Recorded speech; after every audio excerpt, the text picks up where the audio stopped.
Next, our Father who art in heaven, hallowed be thy name. Thy kingdom come, thy will be done on earth as it is in heaven. Give us this day our daily bread and forgive us our trespasses, as we forgive those who trespass against us. Lead us not into temptation, but deliver us from evil. For thine is the kingdom, the power, and the glory forever and ever. Amen. Um, I've got a great show lined up for today. Theories on that makes me really happy. I think we've got Michael coming on today, so we'll really cater things to Michael. He's got regionals coming up. He's qualified for regionals. They make you qualify for it now. Cool. So we will we'll really try to have this as much as possible be a resource for him. I think he's not going to jump on for a couple minutes. It'll be perfect timing. I do have some content prepared that I'm excited about. So there was a news story that the Super Bowl's coming up. The lineup set for the Super Bowl. It's going to be the Patriots with Mike Vrabel. I don't know if Michael Vrabel's in the Hall of Fame or not, but anyways, it's going to be the New England Patriots against the Seattle Seahawks. And during this week, I guess the Hall of Fame voting came out. I don't know how they released this. The news was released that Bill Belichick, who's he's won 6 Super Bowls as the head coach, has all kinds of absurd accolades, just absurd accolades. And then they had the Hall of Fame voting, and he didn't make the Hall of Fame as a first ballot Hall of Famer, which is a thing, right? And then there's all these news stories. Some people enraged and so forth. A lot of people outraged. Patrick Mahomes had the manned up and said something. I tried to check Brady's Twitter and I couldn't see. I haven't seen a news story about Tom Brady coming out and saying anything, which makes me think less of him. Makes me less think of Robert Kraft as well. So this was the whole issue that David and I were dealing with. Not a whole issue, but this is one way of looking at the issue that David and I were looking at, that David instantly realized when they ejected him for a rule that doesn't exist from the finals. He's winning two games to one. He's winning 2 games to 1. If he draws any land, the game is absolutely over. He's winning 2 games to 1 in a 3 out of 5 match. And out of nowhere, David and his opponent stand up. None of us know what's going on, and the match is declared over, and his opponent's declared the winner. And this happened, and there was a riot on the boat. Mark Justice led a riot. You can see it.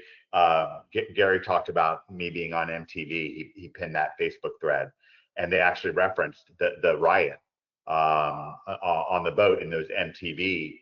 I guess they ran them on MTV for a while during that summer. But this is the thing. So if you're Bill Belichick and you've won 6 Super Bowls, 6, it's so much more than anybody else, so many more than anybody else. And so much of the sport is just defined, just the sport is just so much defined by accomplishments that you're certainly part of. I mean, you didn't derail them. I mean, I don't know, maybe the argument is that if Bill Belichick hadn't derailed the Patriots, and Tom Brady, a 5th round, a 6th round pick that nobody knew about, and Belichick drafted. But okay, right? I don't know. And then they don't put him in the Hall of Fame, and they just disgrace him. And it's just what David said. He didn't put it this way, but he was like, we just can't live with these people's thumb on top of our head. And because here's what I want you to know in a certain way, because David always goes for the broadest outer frame that he possibly can. Wonderful how Smitty's webcam on. This is a triple great show today. That's awesome. No, it makes a big difference. It makes a big difference. Yeah. Although Smitty probably got fired up by what I was saying and wanted to put on his webcam on because he's probably going to weigh in. So they just. The NFL, and this is right in front of everybody. This is the number one sport, the number one show. That no doubt that the Patriots are going to be in the Super Bowl. It's going to be hard to not bring it up during the Super Bowl. It's kind of a weird elephant in the room thing. It's just disgusting. It's just a disgusting stain on the sport. And so you say, well, how can this happen? This is what happens when. But it happens. This is not. It's not even a 9 out of 10 thing, folks. It's a 10 out of 10 thing, folks. Like the whole setup, the whole thing is there. The whole Hall of Fame is there to leave Bill Belichick out. Like they made the Magic Hall of Fame to leave me out. That was the purpose of the Magic Hall of Fame. I think they eventually disbanded on it because they felt like, maybe it had no use to keep me out of it anymore since I didn't care, which I didn't. I cared for a little while, and while I cared, they kept it around. But now I don't care, and I wouldn't take it. So there's this primary core thing that happens. We have a new attendee. Oh, it's Michael's on. I'm going to switch to Magic content almost immediately since we've got Michael on. I want to focus on regional. But the widest ever frame, because David and I went in and we built $100 million profit empire, really, with OMG, and we led to so much success. Theory, have you had success joining forces with us? Has that been successful for you? Of course. Has that been good for your brand? Absolutely. Have we switched the brand? Probably. I mean, my entire business is basically built on when I joined 12 years ago, actually. So, I mean, I don't even know what I do. Have you ever seen us treat? Have you ever seen David Mills treat me or David Mills treat anybody the way that Bill Belichick had just got treated? We just don't do that shit. Probably not. I haven't seen it. I don't think I've seen it. I was complaining about that too. Shoot me if you do. Yeah. Absolutely an outrage. So we really started understanding brand, and that's why the whole reason we got into Google SEO was because they kicked David out of that tournament. That's why we got into Google SEO, because he was just like, fine. We know that we can beat the algorithm. We beat the algorithm. We were ranked #1 and #2 in the world concurrently in Magic Pro points. I think we had beaten the algorithm, right? And David was like, no, we're not going to spend this mana anymore on Magic. I don't trust them with our brand. We're going to go outside of it, and we're going to build our brand, where we can, have some modicum control over where we can't be controlled. And even like we even chose Google. We didn't exclude Amazon, but we focused on Google because Google can't exclude you from their search results. You say, well, yeah, they can. No, they can't. They can stop one website. Theory, can they stop you? Wait, just a second. Theory is literally, I cannot think of a better person to answer this question. Like Theory, if they stop one website, have they stopped you? No, of course not. I mean, we can always rank more than one site, right? Ideally, right off the gate. I mean, that's one thing. I mean, Google can actually know which your websites are. They can't stop you. They can't. That's why David picked Google as our stronghold instead of Amazon. And we've rocked on Amazon. Rocked. We had Michael Spears on the show. Michael Spears sold his Amazon brand that we helped him start for hundreds of thousands of dollars.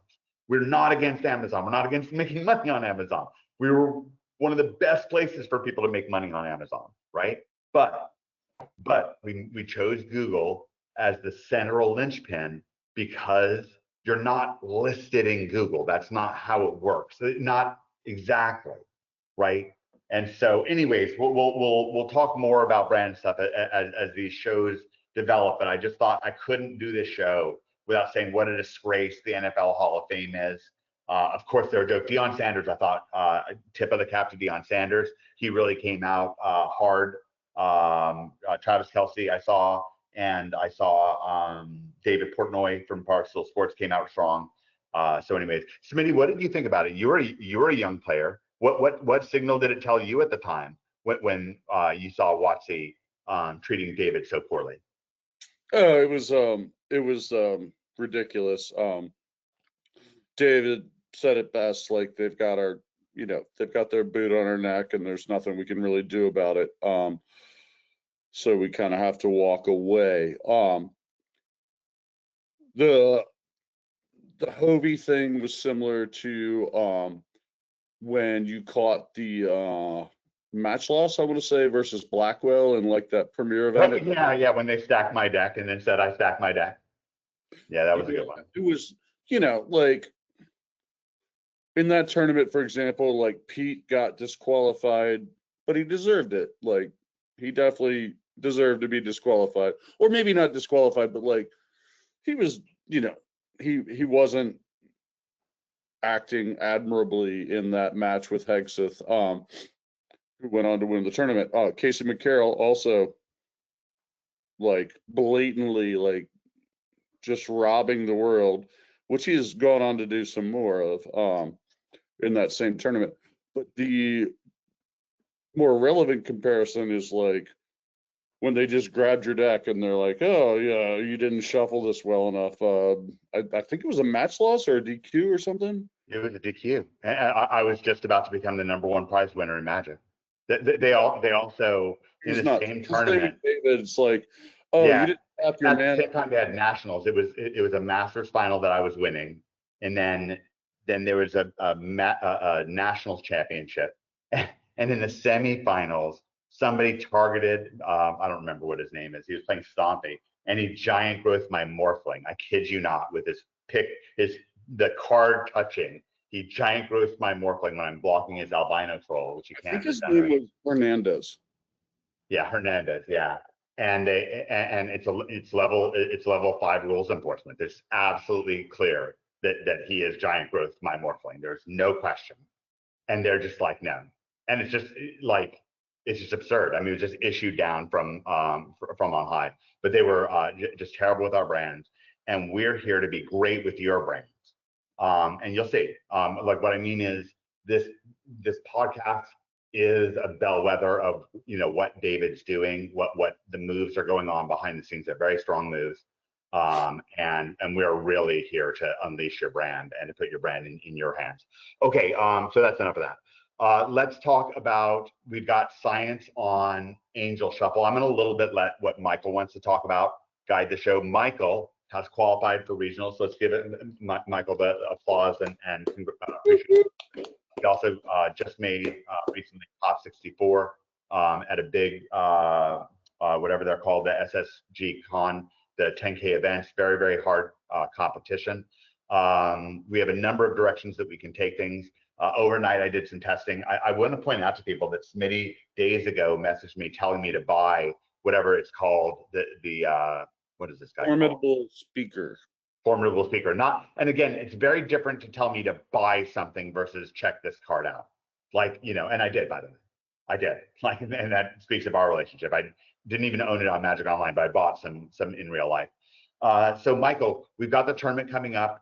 This is the Portland deck. I just don't have 4 Quantum Riddlers, but I can buy one more if I need to. I just thought I would just risk playing one Mr. Green in this deck. I can't exactly explain why they don't have one Mr. Green in the deck. I'm pretty sure you can squeak one in. We can talk about that. We've got Goldfish a number of ways. I know you like Simic. Michael, what are you thinking about for regionals? And we hope you're having a great vacation, family vacation. Hey, I appreciate it, guys. Thanks a lot. For regionals, I like the idea of some cool one-ofs, because people, they really sleep on stuff like that. And with these rhythm decks, they can be a toolbox deck. We could do a couple one-ofs to kind of be able to go get anything you need to go get to answer. We have Dan Burdick now on the podcast. So Dan was the #1 kind of lead designer for WotC for player experience. Dan was the first one who made me and Smitty aware of Nature's Rhythm, which we're talking about with Michael. So Dan, once your microphone becomes live, I know that you just hit the podcast. I just made you a panelist, but certainly Dan's no stranger to this toolbox format. He's been advocating for Gear Hulk in the group. Of course, I couldn't help but think, oh, there's Dan's webcam. I've already got Dan's webcam. Dan, whenever your mic comes live, then we'll have that as well. The man, the myth, the legend. Yeah, it's awesome. Awesome having you on, Dan. He puts out a deck. Okay, we have a couple of Dan's decks, because we also have we'll have some science from Bryn on Angel Shuffle, which has Dan's new Angel card. So anyways, we have Dan on the webcam. Whenever you get your audio live, then we'll hear from you. Okay, so I wanted to make sure that he was on. All right, so Michael, you're thinking about one-offs. I know you just recently made Mythic. You must be thinking in part at least about this Portland deck. What are some of your thoughts going into things? So I think we're going to see a big shift this weekend at the Pro Tour. I think we're going to see some decks that we've never seen before. We're going to see some combos we've never seen before. Nice. But I think it's going to be a lot of Cub, and it's going to be a lot of the web weavers that untap when you're playing the rhythm. I'm expecting like a 40% rhythm deck. You know, that's what I'm expecting. I think it's just really going to take over. It's just too powerful to be able to go get anything you need out of your deck, like a toolbox, to answer And the harmonize, anything. you know, when Dan first introduced me to Nature's Rhythm, we were using, yeah, so the last time I was in the top 100, it was with a Merfolk deck that had Nature's Rhythm, and I don't know, Dan, what there's another card that's very similar that's a battle that acts the same way as Nature's Rhythm for the first casting of it. It doesn't have a harmonize, but it creates like a 7/7 creature or something like that, some big monster. There you are, Dan. Right. Yeah. Um, Functionally identical for the front side of it, basically. Yep. Yeah, exactly. And then a different thing. But anyways, Nature's Rhythm has got that harmonized, Michael, that's super explosive as well, because you're gonna bring it back and cast it again. Very Really, powerful. really easily. Yeah, it's like keeping an extra card in your hand. You know what I mean? And to be able to go get anything you want, you could warp a Riddler in. You tap the Riddler to use the harmonize effect, and it's just extremely powerful. Very nice. When I was looking for ways to draw more cards in these styles of decks that we've been playing, Nature's Rhythm just seemed like just as good as anything as far as card Well, drawing. we had it at the top of our testing. I think I sort of was getting fixated on Drunith and basically Drunith, you know, Drunith and Jackal, and kind of expanding that way, which is of course one way of doing it. He's using a very similar mana base. This is the deck that won in Portland, because we're doing we've been doing this ever since Dan, for 3 years or so. We've been playing with there was a creature that was very similar to Gene Pollinator before. It was an elf, and we were playing with that before. So we've been playing this mana structure, and then with Mockingbird to really race our mana down. And then from there, you know, one of the things that you're getting, like with this formidable speaker, is you're getting choice, Michael, and you're getting options on the board. Yeah, I would say another really key thing about Formidable Speaker is that it allows you to curve into it. Obviously, it's one additional mana as compared to Nature's Rhythm when you're doing it all at once, but the ability to split that up. You know, the classic thing would be Elf into Speaker into four drop of some kind. Yeah. And then what do you get though? So Ouroboros is an obvious one. Right, which is interesting that he doesn't have it, because what he has awakened it in the me was board. somebody played a speaker against me, and I was like, oh, I'm dead. And I just hadn't done, like, I'd already bought the card because Smitty told me to. I just hadn't gotten around to testing it. Go ahead, Dan.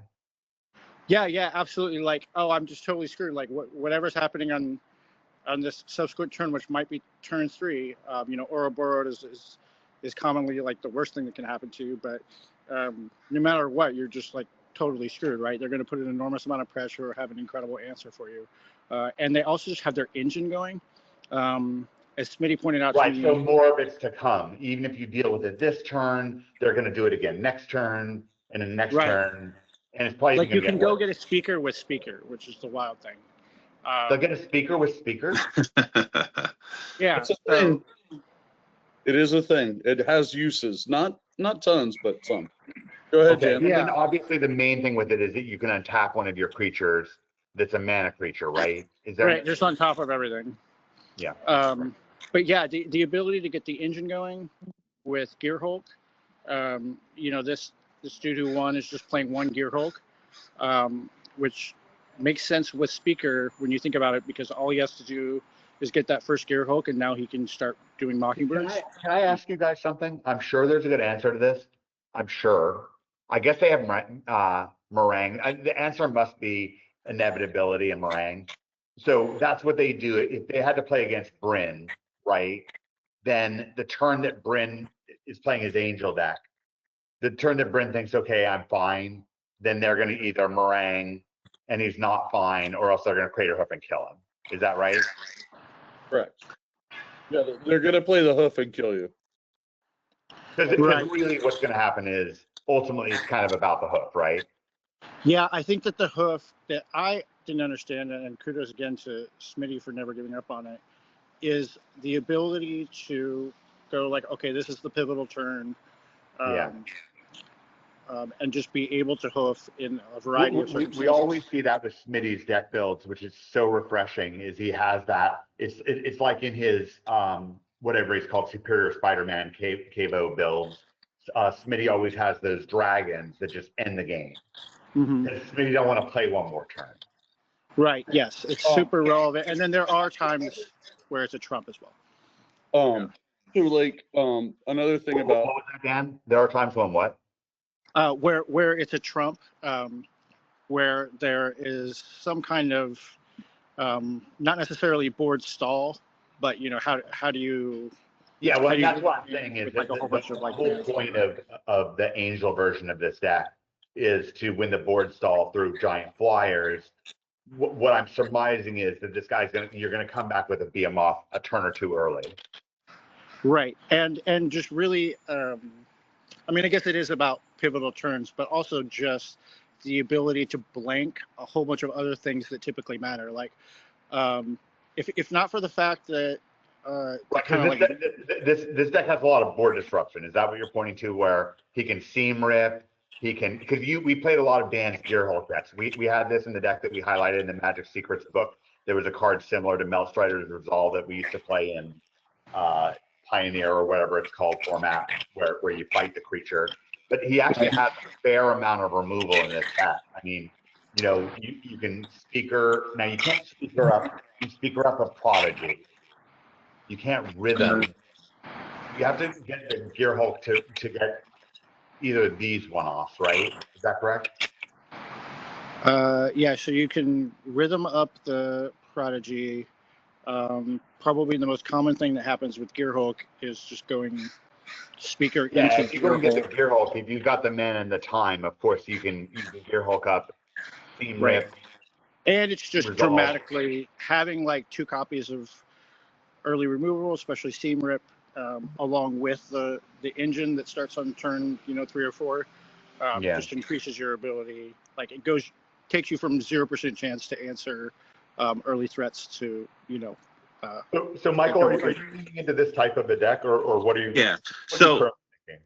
I don't know if you guys watched the finals, but the dude who had blue green drew particularly bad Yeah. those games. Okay. I'm really sensitive to stuff like that, Michael. It's Yeah. really normal that people just like Dan. You designed that deck that I thought should have beaten Nathan, whatever his name is, in the finals of the.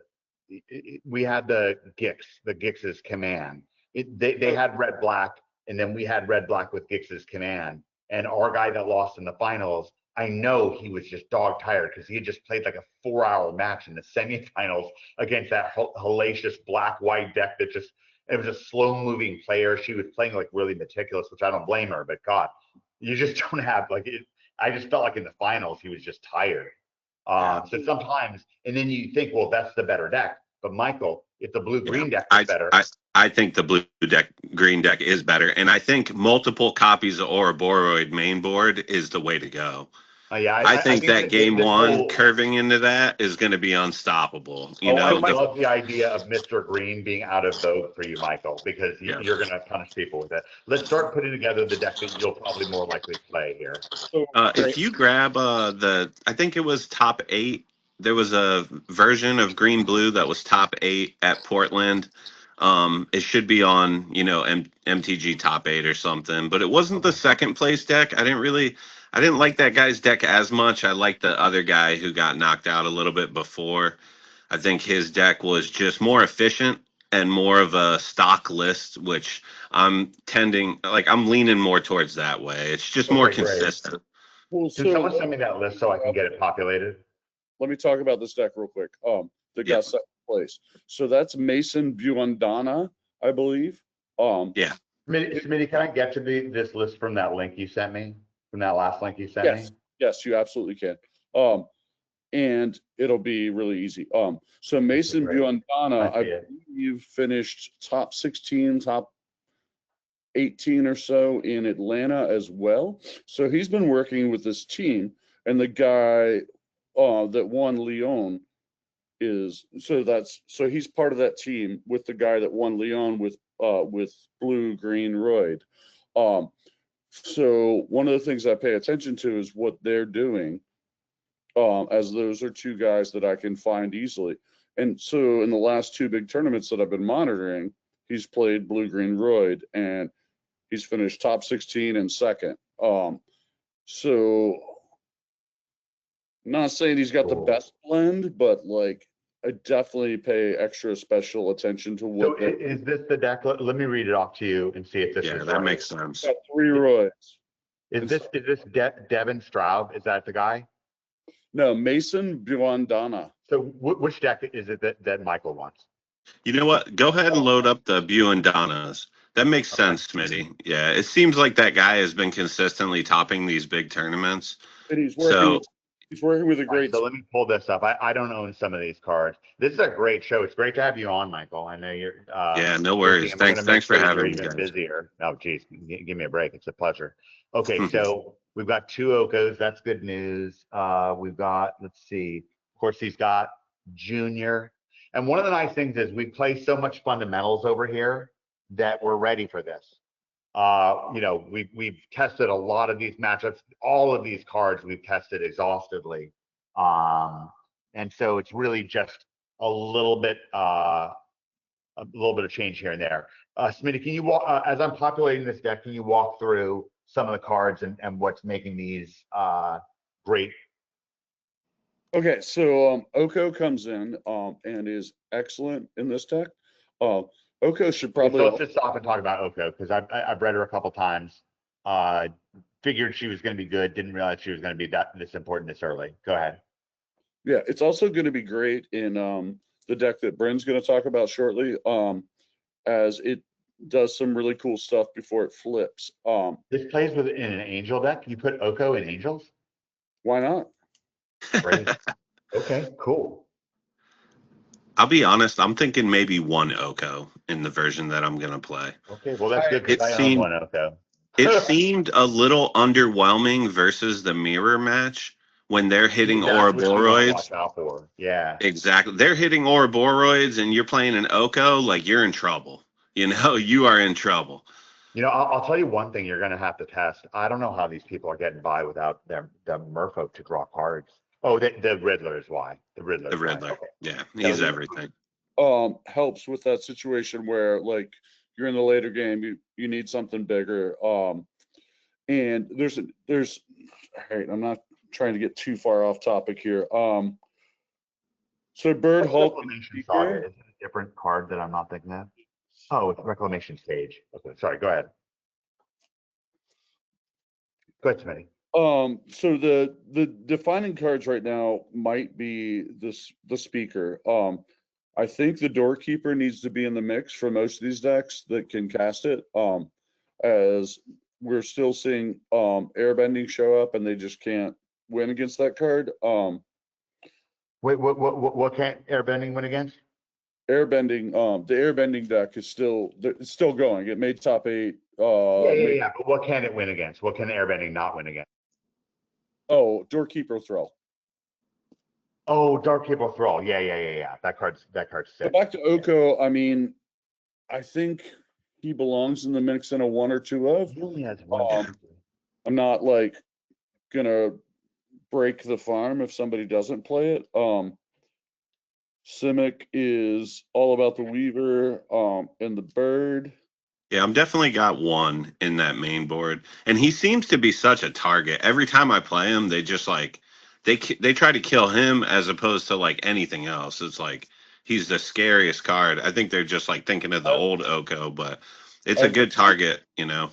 Yeah, I've been known to run a Drunith out for the same point when it didn't actually help me very much. I was like, I want to get that Bitter Triumph, that whatever out of their hand. And if I just play Drunith, they're going to go, oh no, must kill that now. Yeah, it's one of the best things about Drunith is they truly have to guess whether you have something or not. Yeah, and then maybe you have a second Drunith too. It's another reason to run it out. So yeah, I guess that's all I have to say about that. The 4-color deck's really cool. I love the Speaker Hulk Mockingbird situation. He went with a very, very, very tiny in the 4-color rhythms deck. 4-color had 1 red card. He went with a very tiny toolbox, but it seemed to be quite effective because Yeah, it was blowout. When he played that 2-drop red guy and killed the Cub, it was, oh yeah, that was it. You know, he didn't need the toolbox for it, drew it in his hand, and he just seemed to draw really well in the finals, you know. But it's tough. I'd like to play a lot of those matchups, you know, and we'll definitely test those. Yeah, we got the team to do it. Yep, Let we me got get some this. time too. I got a few weeks and I'll be able to get any cards I need, so shouldn't be a problem. all right. Can I go on a different deck real quick? Yeah, let me finish populating this deck. I'm almost done with it, but yeah, we'll flip that deck once we Yeah, get the while time. you populate.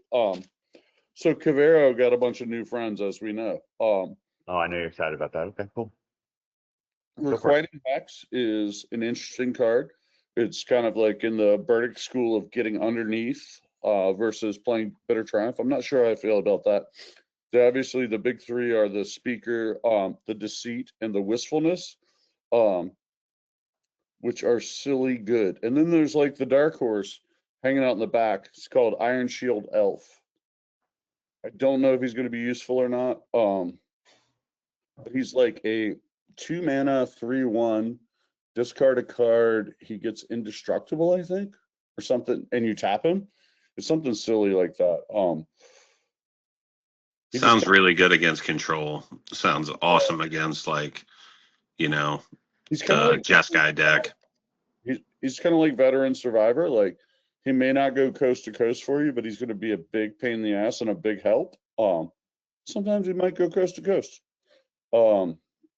Let's see. In regards to control, our dear friend from Europe here has some really cool ideas.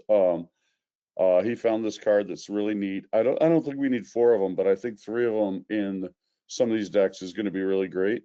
What's the card? In the Angel Shuffle, Oh, do you want me to pull up Angel Shuffle? it's the yeah. So how are you guys, Bryn? How are you guys playing this now? Bryn, what's that card called? Great question. Let's see. I have it here. Stocking the pantry. Card name. What was that, how they Mike? all work. We just don't know their names. Yeah. You got the name? Yeah. So the card Smitty's talking about is called Stocking the Pantry. It kind of gives us more drawing power. And How many then do you have? One? I have 4 on the sideboard, but the sideboard isn't. I haven't been attentive to the sideboard much. Okay, sure. So it's yeah. more theoretical. Got it. Yeah. Although I do bring it. Because I don't have any uncommons. Like, I'm down to like Uncommons? 0 uncommons. It's like the worst thing that can happen to me. Rares, mythics, no problem. But if I run out of uncommons, I guess I got to crack packs or something. All right, go ahead, Bryn. So how are you playing the main deck on this? Yeah, great question. I don't have those 2 Hushwood Verges. Okay. So I take those out. Then I do have 2 Cubs. Your Cubs. Okay, cool. Let's check Tempo Guard and You have Breeding 16 Pool. land? Yeah. Cool. And I think Okay, so you that's got pretty 2 much it. Cubs, and then basically it's the same otherwise? Yep. Cool. You just Yep. beating people up with it? You have tons of science on this. Can I make you the presenter? Sure. Michael, is it interesting to you to have Bryn go over his science on this Yeah, stuff? like this deck is really cool. I mean, I look at it every time I look at it, I want to try it. You know, Yeah, it 'cause looks the one thing awesome, and I definitely want to test with it too and give it a shot. Yeah, because I don't think anybody's ready for it. I'll tell you that. No, and I love showing up with a deck like that. You know, that's like my Yeah. favorite thing. Okay, Yeah. so let's make Bryn a presenter. And Bryn's really one of our chief foremost scientists on this show, perhaps the best foremost scientist in a certain way. Really presents us with such organized information without making us pay for it in all these ways that you usually have to pay scientists for stuff, which I don't blame them, but it's just, one of the things that we get. So the sideboard is more stuff that's informed by your experience playing the main deck. Like I would want this, I would want that. Yeah, You're mostly playing unsideboarded and whipping people. Is that right? yeah, for sure. The chomping changeling, I bring that in a ton, especially against like the enchantment. Actually, I have a bunch of them, like the mono white stuff. This is So are you playing sideboarded matches or are you playing? yeah, sideboarded now. I think the last 30 of them were best of threes or something. Oh, okay. So this is best of 3. This is great. This is really killer then. Wow. Yeah. Yeah. So the chomping changeling I have 4 of. I don't think I want to go less than Stalking the Pantry. I don't know. Yeah, so Restoration. the changeling is similar to the it destroys an artifact or enchantment when it comes to Yep. play, and it's a changeling, right? Okay, so we have that on the board. Yep. Stock in the pantry, you're gonna get some more card economy out of that. Mhm. You've got the 4th Yeah. changeling. Okay. Yeah. And then what are you taking out when you're putting the changeling in? Usually if I win the first game, I'm taking out 2 Drunas, maybe, and then like some combination of these. So maybe 1 and 1 or one of the like kind of like somewhere there, depending. Like I'm Okay. not Just kind of even- based on what you're feeling. Okay, good. yeah, kind of. What's that flanker? Oh, that flanker is the cat that can clear their graveyard. The flanker is, I think, the 3/1 flash where Yeah. you can scry 2 and gain 2 life. But you're basically playing it for graveyard, right? Or what are you playing that for? Mostly for scry. Like I haven't been using it for graveyard much. Yeah, it's just one of those cards where I'm like, Yeah, I think you don't should know. take that out of your sideboard. I don't Yeah. think you should have that in there. That I doesn't make agree. it. Yeah. Who are you bringing that in against? I'm not even sure. Maybe out of 30 you didn't know sideboards, what I bring to it do. in once or something. It's not even. Yeah, Okay. Yeah, we Yeah. got to look at that. That's a really I weird choice. agree. I agree. Restoration magic, is that, I'm not saying I'm wrong, right about that, but it just seems absurd. Yeah, What's same. restoration magic? Restoration Magic. Yeah, I can pull it up. It's this one. This one. No wrath, no wrath. No. Yeah. Now, I gotta say, is there a reason why you're not testing Spider-Man? Because Spider-Man gets copied by Jordan. Yeah. No reason. Just haven't thought So of it. let's try him, okay? Yeah. He's giving you 3/2 flash. I'm saying out of the board. If it's something for like let's try a mix or even try because that could be great. I have broken people's back. You cast 2. I mean, it's real bad. If you cast 2 Spider-Mans, it's real bad for them. Like they're like, okay, my Nice. next 2 plays are gone. There's another Nice. similar card called Dawn's Truce. That is Okay. worth a look. I haven't Truce, heard about what that is one it? Dawn's yet. Truce. You and your permanents gain hexproof. If you gift a card, your permanents also gain. Yeah, but they're not creatures. I'm telling you. Spider-Man's a creature and gets copied by like I really spent a lot of time with I Jordan. agree. I mean, it's Yeah. just throwing it Yeah. out. Okay, great. Keep both in mind, but How about seam rip? Are you running any seam rips in the sideboard? Yeah. Seam could be Probably really should. nice. I feel like that's kind of what you want backbreaking for against aggro, Cub. right? Yeah, to stop the Cub, I think seam rip is just phenomenal. To stop the Cub, to really like them. Now, wait a second. Is there a reason that you don't? I mean, I guess you don't want 2 seam rips main because it kind of slows you. But at the same time, at least 1 seam rip main. Maybe you want 1 Cub. How often are those Cubs that good in this deck? I guess because you have the 4 Mr. Greens. How often are the Cubs good in this deck? Yeah. Yeah. Okay. Yeah, that's what I thought. Let's might try have what been- Michael said, because I really feel like if you could fight, because we have no disruption in this deck at all. We don't. Yep. We don't. And I built the deck, so it's not your fault. It's my fault. But I'll just there's take the hits for playing it. It's fine. You know, we don't care what the guy's doing. We're like, you do whatever you can. You do it, Giant Angel? You can? Okay. I listen. But if you can't, and as Bryn's going to show us, many times people cannot. He's got good signs on the deck. So let's see. How many do we want to put in? 1 or 2 or? I wouldn't put more than 2 in the main. I feel like Pinnacle Star Cage would also be blowout. Like end of the, you get toward later in the game, you got a couple angels out.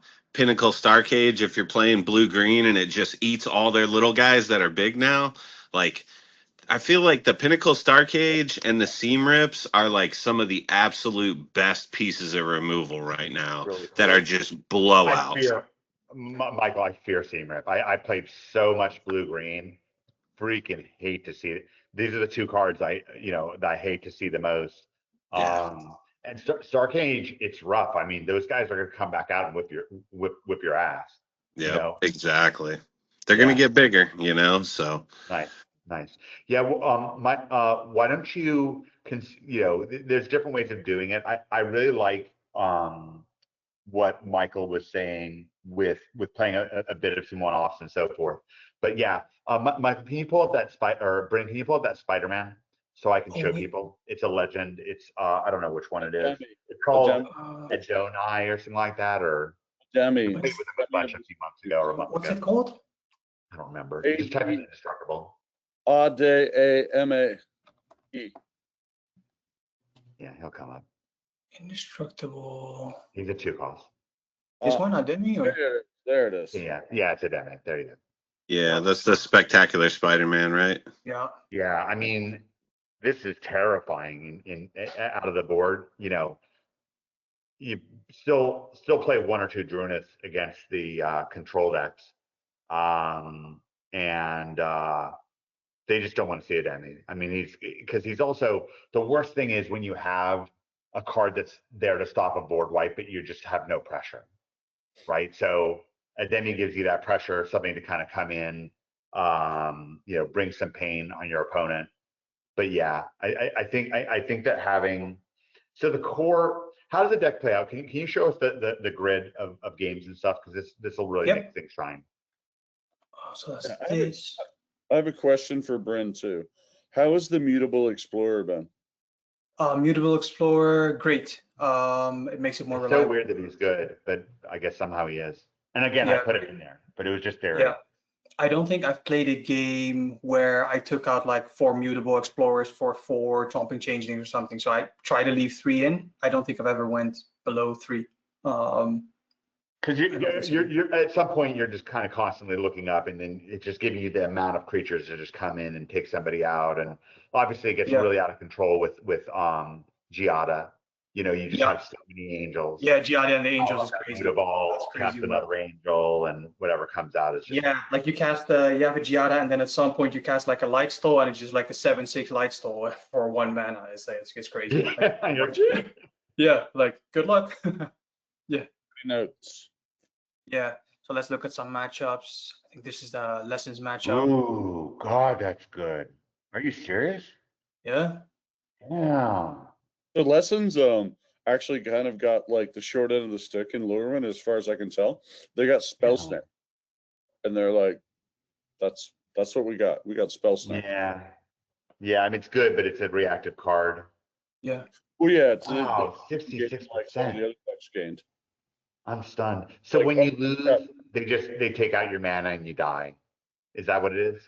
Yeah, I guess like it's hard to remember. I mean, Mostly, you've lost 3 matches, so you certainly, I mean, you won mostly, but you definitely lost Yeah. money. yeah, yeah. Yeah, must be right. Let's look. Yeah, probably mana. Take out mana. Yeah. Yeah, because they've got a fair amount of burn stuff. Okay, but it's huge matchup in your favor. Great. All right, let's keep on scrolling. Let's see the next matchup. Mono black. Mono black, 80%. Oh, don't even show up. Okay, so they're, I mean, it looks like they can compete, but just, I guess they can't. Yeah. How does it play out? You were there. Wow, that's impressive. Yeah, I think as far as I can tell, the big categories where I'm like, okay, well, if we're gonna play this deck seriously You're and like just sort of looking tournaments, down like they've got removal, but just not enough? Or is that Yeah. what's happening? Or you're just on Yeah. top of them too fast? if You are, every card in your deck, they have to kill, all of them, right? exactly, and if they're not playing board wipes, it's good luck. Like they have to play board wipes and kind of have to wipe the board at least Now, once. all Maybe. these decks do play board wipes, but board wipes aren't necessarily quite as devastating for this deck. You have some mitigation for it. You've got the Mutable Explorer Mm-hmm. that's helping with that probably a lot. The Mutable Explorer. Oh, to get the 2/2. Do we have in this deck? Do we have the stones? No, we don't have No. stones. No. So just Explorer. Okay, cool. Yeah. Stones All right, might be great. you want to show us the next matchup? Yeah. Black white and like 2 different black white decks. Okay, cool. I don't know if that if the black white decks are much in 81% though. Geez. Yeah. You're really rocking them. Okay. Are you seeing Yeah. these at all in the paper environment? Probably not too much, right, Michael?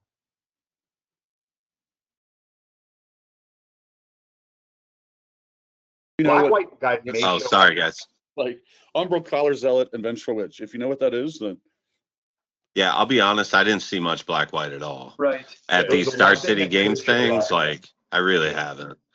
Okay, great. All right, let's keep scrolling. Black white. All right, Simic.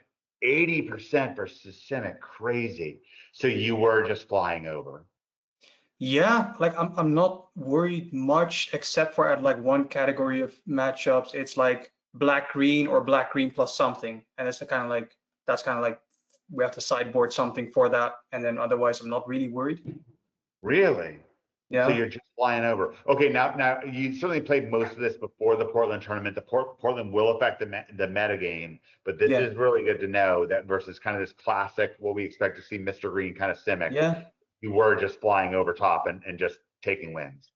yeah. And also I think this is a mistake where if they play two Mockingbirds and we're in the matchup, it's like I don't know. I'd rather have four Mockingbirds, either copy a double Royd, because I've had maybe 1 or 2 games where they play a Royd before us. Then we play a Royd, and then we kind of don't die the next turn, and then we double it with like a Mockingbird. It's like, okay, well, now we have 2 Royds, Mr. Greens, and they play Nice. one. Good Good luck. signs. Good Yeah. signs, Britton. Good signs. Yeah, and it's flying, by the way. You Yeah. have a flying Mr. Green instead of just a regular Mr. Green, and that's an edge. Yeah. I definitely win a lot of games just because my Mr. Green flies and theirs doesn't. Yeah, good luck chum blocking. Okay, great. Let's Yeah, see. yeah, that's what it should be called. Good luck blocking. Yeah. Versus mono white. Okay, this is obviously something I'm terrified of the second. I don't think you run into this in real life. I hope you don't, Michael, because you're probably not going to win if you see it. Looks like it's a bit of a coin flip, but this is that kind of aggressive enchantment deck that kind of is based on Ethereal Armor. But whenever I see, this is the deck when I see Seam Rip, I'm just like, ugh. Yeah. Yeah, same. this is tough. I feel like it's just a race at this point. You know what I mean? If I absolutely go off, I don't care if you eat one of my guys. Like, I'll probably still kill you. Yep. You know, I think one of the best parts about the blue deck is the counter spell for 1 blue mana and return a guy. I think it's Spider Sense. And web. Spidey. It is so powerful to stop anything. You know, it's just like blowout. And Like, sometimes you get crazy stuff. Sometimes you get some kind of combo on it. You kind of pop a creature back up, cast it back down, get an effect back out of it, something. it's amazing. Yeah, exactly. So that's, you know, but I would love, you know, I definitely want to test against like the Angels deck and kind of just see, you know, what's the strongest. How many Spider Sense are you playing? I was running 2 main board. I might up it to 3 because it's been so good.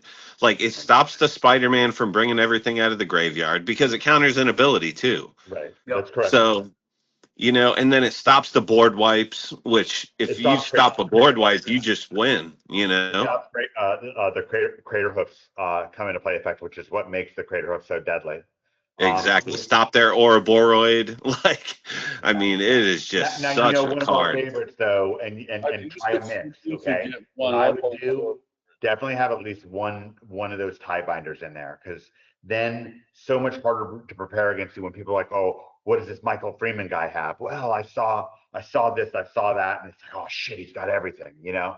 Yeah, Tishana's Tidebinder is amazing, and I will absolutely have that card in my sideboard. No question Beautiful. about it. And like I said, if you go up to 3 and of the Spidey Sense, strongly consider making it 2 Spidey Senses and 1 Tiebinder, just to give you that variance during the tournament.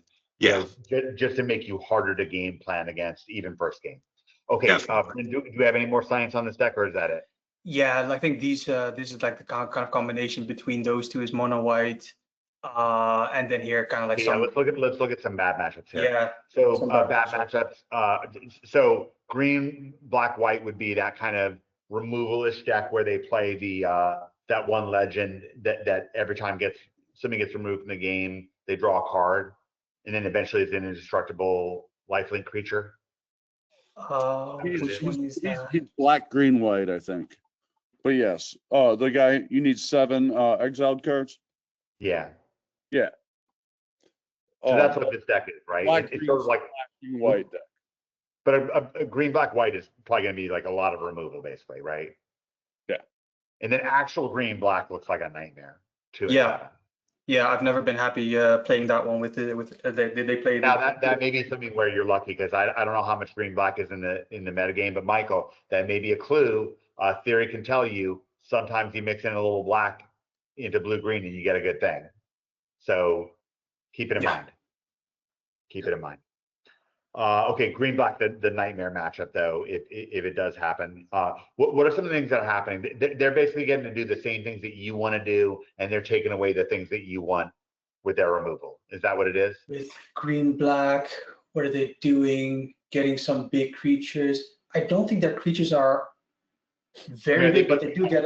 Green too and stuff like that. Yeah, they do get some reasonable creatures like, or like I don't see their creatures getting huge like with some angels. I don't think they play a bunch of Ouroboros or Mr. Green, but they might. Yeah, mostly when I get An Elegy, right? They play Quasi Cub Elegy. energy. Let- Yeah, I let believe me- so. Yeah, is that the black lifelink? Dan as well. Dan's got a bunch of stuff that he's been putting into the group that I'll share with us. He was in a really loud place, so it was hard for him to participate in the show without, he felt like he was disruptive.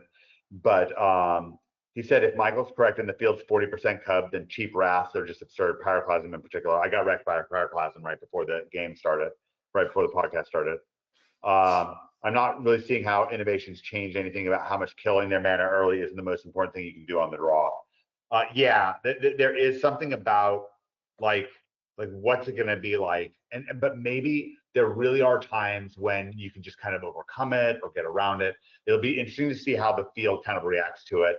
Michael will also be able to get a sense, at the event itself. He'll kind of get a feel of what's going on. There'll be some, there'll be scuttlebutt on the floor. People be talking about things.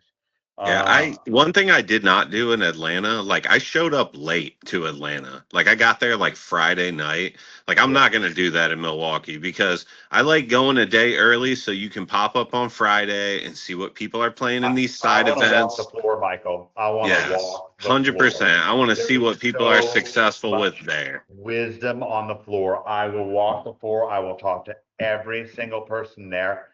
I will typically show what I'm gonna play because it's just not a thing in life that I'm really gonna be all that cagey.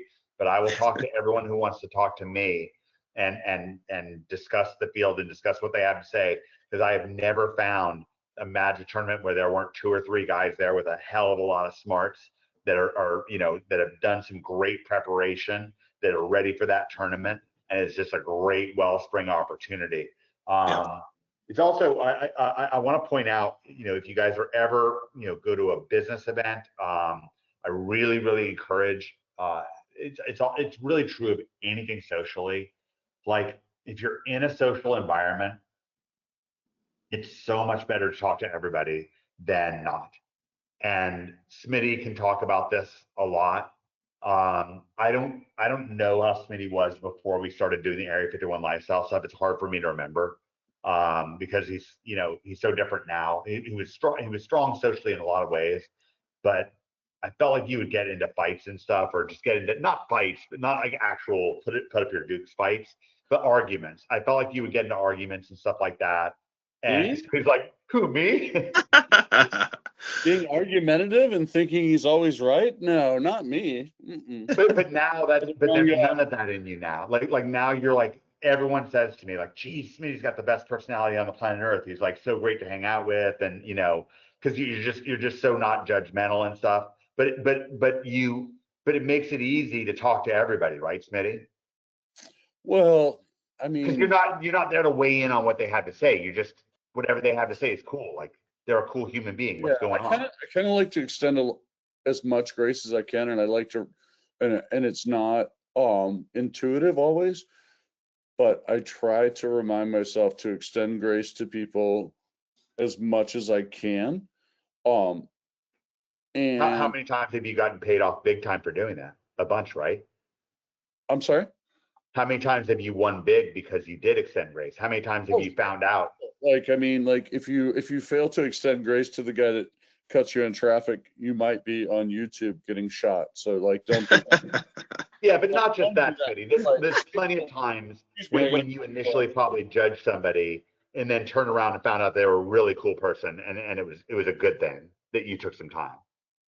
And the less ego you have, the better. The less judgment, the less ego. I mean, it's like a greater good thing. Like, you can say, I'm the world's greatest fidget spinner. And you might be, I but need to take care of this. Go ahead, Smitty. Keep who on. gives a flying fuck? Like, just if somebody else says they're better, okay, cool. Yeah, so on that note, yeah, just extend grace at every opportunity, and de-escalate and avoid conflict every time you can. There was a card that I did want to talk to you guys about. The Enchantment Hunter's Talent. If you Is could pull that card up, that card is awesome. In like mirror matches, to be able to drop that card, target your guy, kill one of their mana dorks, it really, I think something like that could really swing some of these matches in our favor. Well, let me talk about that card real quick. I've been playing Dino Shuffle, and I don't know if Mike is on the right account to look that up, but Hunter's Talent is the rock star that gives Dino Shuffle a chance. Because You wanted to pull up Dino Shuffle? huge monsters, and then give them trample while killing one of their dudes. And draw some cards too. Oh, it gives trample. Card's good. Card is strong. So Well, I sometimes ramp it up to 4, but normally it goes 1, 2, and then the game's over if I'm winning. If I'm losing, obviously sometimes maybe I get it up to 4, but I'm probably losing if I'm losing because the deck runs out of gas. That's the main problem with it. Is if they can deal with your shit. I love the deck and I'm going to keep working on it, but I played like 12 games with it yesterday and went 6-6 in Mythic. Like, it got me to Mythic basically. But which deck are you talking about? Dino Shuffle. Dino Shuffle. I think I have 3 or 4 Hunter's Talents. I can pull up Dino Shuffle. Sorry, I didn't mean to interrupt you, Michael, but I wanted to chime in concurrence. Yeah. And I'm looking at the green blue deck that I'm thinking about running right now, and it's running Bounce Off and into the Flood Maw main board, which are awesome tempo changes. You know, I play a cub, they play a cub, pass back to me, I bounce their cub, or I bounce the land, which now they're it's gross. Yeah, it is crushing. You can really devastate them by taking the land out. Yeah, so I'm definitely going to run some of those main board in this deck, you know, and we'll get a lot of testing in, and it'll kind of show me. You're in the right place for this because we have. This is why, and I have stressed on this show David Mills' approach, the ultimate deck approach. Stick to fundamentals, and everything works so much better. We have so much work into blue green. Everybody here, Theory has been in the top 100 with blue green twice in the last quarter. Bryn has been in the top 100. Smitty's been in the top 100 with it. I've been in the top 100 with it. We've got so many different variants that we've done on it. We've played tons of the Nature's Rhythm, which we originally got from Dan, who we were graced today. Well, who's got a podcast where Dan Burdick, who's constantly attentive and in our group. I mean, he's the main designer at WotC who was in charge of play experience that led to things from really going from a much more popular environment than it is now, because Dan has that magic, when he looks at the game, it's just bursting out of his eyes. He just loves it. And we have just such a great group here. All right, Michael, we'll close out the show on anything as we organize for the test around things that Michael wants to finish off with, and anything from Theory and Smitty, and then we'll wrap it up. Yep, I'm all good. Thanks for having me, guys. I really appreciate it, and I appreciate all the play testing from all you guys. I wanted to shout out Theory, helping me with my website, doing some SEO. Beautiful. Really excited. I was talking to my girl and her parents about it. I cannot wait. Actually, today for the brand website. What we're doing with you is meta brand strategy for your SEO, which is insane. The brand website that we have for an AC guy, it was the AC guy who came through our door and had to fix the AC here. But now I'm getting him phone calls off his map listing. He just got a form fill yesterday.